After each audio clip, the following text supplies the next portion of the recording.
خبرهای اقتصادی امروز دهم فوریه در پیام تیوی.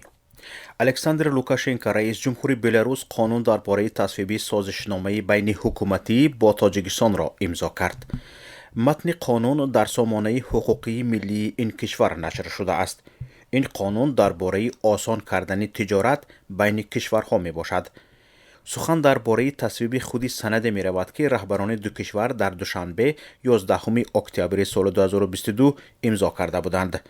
پس از این طرح تصویب در هر دو پلته پارلمانی بلاروس تصدیق یافت.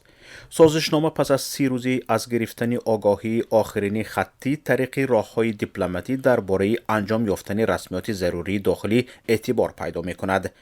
طرفها به اجرای این سازشنامه مقامات گمرکی دو کشور، کمیته دولتی گمرکی بلاروس و خدمات گمرکی تاجیکستان را وظیفه دار می کنند. معین کرده می شود که نظام ساده‌گردانی تجارت متقابله به تبادل معلومات درباره حرکت مال و واسطه های نقلیات موافق شرط های تکنیکی اساس می یابد. مقامات اداره انداز در ولایت سوغد اخیراً اعلان کردند که بیش از 1 میلیارد و 100 میلیون سامانه بودجه کشور از حساب درآمدهای ولایت سوغد غنی می شود. به گفته عبدالواحد قیوموف، سردار ریاست انداز در ولایت سوغد، دوام سال گذشته نقشه تامین بودجه از حساب این ولایت 102.6% اجرا شده است. بر پایه اطلاعی مقامات سال 2022 حجم درآمدهای اندازی در ولایت سوغد به 4 میلیارد و 342 میلیون و 400 هزار سامانی برابر شده است که این رقم در مقایسه با سال 2021 470 میلیون و 400 هزار سامانی یا خود 12.2% زیاد بوده است. یادآور می شویم که سال 2022 حجم عمومی بودجه جمهوری تاجیکستان از حساب همه منبع‌ها 3 میلیارد و 302 میلیون و 852 هزار سامانی قبول شده بود.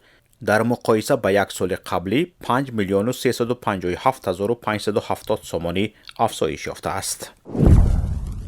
ذخیره های تصدیق شده سرمه در تاجیکستان تقریبا 600 هزار تن را تشکیل می دهند و از روی ذخیره ها در قاره آسیا تاجیکستان زینه سیوم را اشغال می کند. از لحاظ ذخیره های کشف شده سرمه و استخراج آن، تاجیکستان در جهان زینه دوم و میان کشورهای اتحاد دولت‌های مستقل مقام اول را اشغال می کند. در این باره به خبرگزاری از پیروس از وزارت صنعت و تکنولوژی های نوی جمهوری خبر داده گفتند که در جریان کارهای جستجو و گئولوژی و اکتشافی کانهای نوی سرمه در تاجیکستان آشکار شده می توانند. مقدار سرمه در قشر زمین از روی معلومات های پیشنهاد شده همگی 0.2 میلی گرم به 1 کیلوگرم می باشد. طبق معلومات سر اداره گئولوژی در کشور 11 کان سرمه آموخته شده است که 9 تاش در کمربند سیماب سرمه زرافشان و حصار و 2 تای باقی مانده در قلمروی حلقه معدنی قرامزار در ولایت سوغد جایگیر است. شرکت کوهی صنعتی تاجیکستان و خیتای کارخانه دوم خود را در شهر استقلال ساخته ایستاده است. کارخانه روند کار خود را تقویت داده به کارکرد مس و سرب و نقره مشغول می شود. بعد افتتاح شدن این کارخانه صنعتی کوهی 150 نفر در آن با کاری دائمی تأمین می شوند. به گفت مسئولین ساحه، شرکت کوهی صنعتی تاجیکستان خیتای لایحه آن را آماده نموده در مدت 1.5 سال به استفاده می دهند.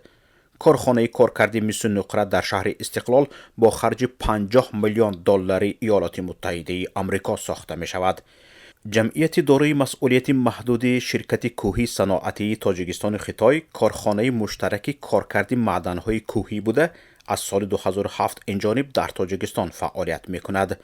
کارخانه های صنعتی شهرک زرنثار شهر گلستان و کارخانه صنعتی چینی شهر استقلال نیز به همین شرکت منسوبیت دارند.